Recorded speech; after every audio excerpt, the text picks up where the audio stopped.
नमस्कार दोस्तों, आपका मेरे YouTube चैनल में स्वागत है। आज मैं आपको लोहड़ी की कहानी सुनाने जा रही हूँ। गांजीवार क्षेत्र में एक ब्राह्मण रहते थे। उन ब्राह्मण की एक कन्या थी जिसका नाम सुंदरी था। अपने नाम की भांति वह कन्या बहुत ही सुंदर थी। वह इतनी रूपवान थी कि उसके रूप, यौवन व सौंदर्य की चर्चा गली गली में होने लगी थी। धीरे धीरे उसकी सुंदरता के चर्चे उड़ते उड़ते गांजीवार के राजा तक पहुंचे। राजा उसकी सुंदरता का बखान सुनकर सुंदरी पर मोहित हो गया और उसने सुंदरी को अपने हरम की शोभा बनाने का निश्चय किया। गांजीवार के राजा ने सुंदरी के पिता को संदेश भेजा कि वह अपनी बेटी को उसके हरम में भेज दे। इसके बदले में उसे धन दौलत से लाद दिया जाएगा। उसने उस ब्राह्मण को अपनी बेटी को उसके हरम में भेजने के लिए अनेक तरह के प्रलोभन दिए। राजा का संदेश मिलने पर बेचारा ब्राह्मण घबरा गया। वह अपनी लाडली बेटी को उसके हरम में नहीं भेजना चाहता था।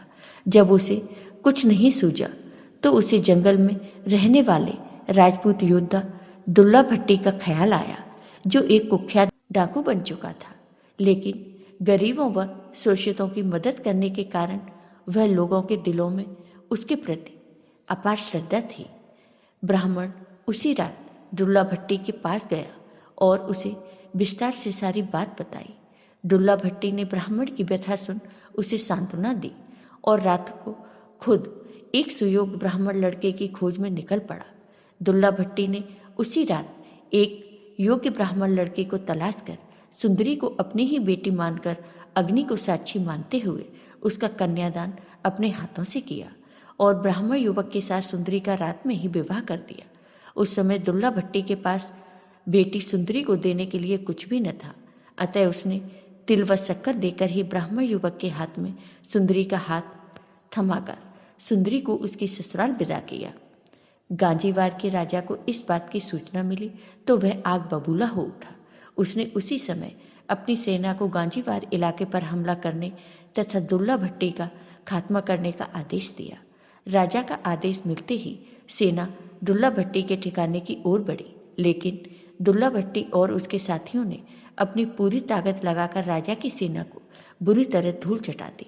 दुल्ला भट्टी के हाथों शाही सेना की करारी शिकस्त होने की खुशी में गांजीवार में लोगों ने अलाप जलाए और दुल्ला भट्टी की प्रशंसा में गीत गाकर भांगड़ा किया। कहा जाता है कि तभी से लोहड़ी के अवसर पर गाए जाने वाले गीतों में सुंदरी और दुल्ला भट्टी को विशेष तौर पर याद किया जाने लगा। आपको ये वीडियो पसंद आया हो तो लाइक करें, शेयर करें और मेरे चैनल को सब्सक्राइब करें। साथ ही बेल आइकॉन पर क्लिक जरूर करें, जिससे हमारे वीडियो के नोटिफिकेशन आपको मिलते रहें। धन्यवाद।